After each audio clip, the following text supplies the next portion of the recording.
অস্ট্রেলিয়ার পার্থে দৌড়ে চলেছেন বিরাট কোহলি, আর্শদীপরা, কিন্তু তাদের পেছনে যিনি আছেন সে অজিত আগারকারের দৌড় কি থেমে যাচ্ছে?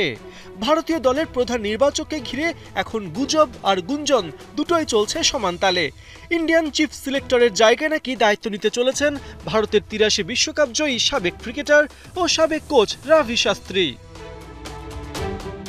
অস্ট্রেলিয়ার বিপক্ষে রবিবার থেকে শুরু হচ্ছে পূর্ণাঙ্গ সিরিজ। তবে তারও আগে ভারতের দল ঘোষণার পর থেকেই তোপের মুখে আছেন চিফ সিলেক্টর অজিত আগারকার। বিশেষ করে অস্ট্রেলিয়ার সাদা বলের দুই ফরম্যাটে মোহাম্মদ শামিকে দলে না নেবার পর থেকেই তুমুল সমালোচনা চলছে তাকে ঘিরে।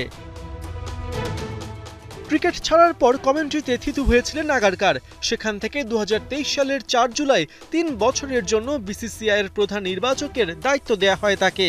কিন্তু সম্প্রতি ভারতীয় গণমাধ্যম এনডিটিভিকে দেয়া এক সাক্ষাৎকারে কমেন্ট্রির প্রতি আগারকারের আগ্রহ উস্কে দিয়েছে নতুন আলোচনা।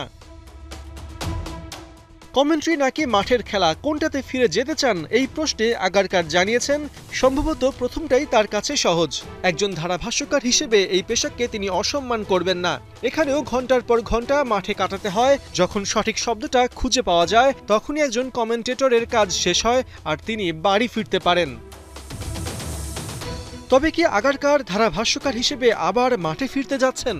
কিন্তু তার আগে মোহাম্মদ শামি তাকে নিয়ে যে অভিযোগ তুলেছে সেটার তো জবাব দিতে হবে। শামি ফিট নয়, আগারকারের এই বক্তব্য কি আসলেই ঠিক ছিল না? ভারতীয় চিফ সিলেক্টর অবশ্য সেটা মনে করেন না। তার মতে যদি শামি ফিট থাকতো তাহলে তার মতো বোলারকে না নেবার কোনো কারণই নেই। শামির সাথে তার একাধিকবার কথা হয়েছে। গত ৬ থেকে ৮ মাস ধরে দুজনেই জানতেন শামি ফিট ছিল না। যদি সে ফিট থাকতো তাহলে ইংল্যান্ড সফরেই তাকে দলে নেওয়া হতো বলে জানিয়েছেন আগারকার।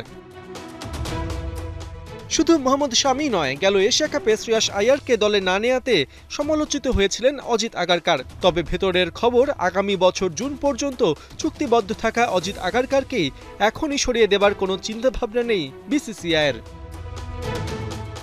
পার্থ বণিক, ৭১।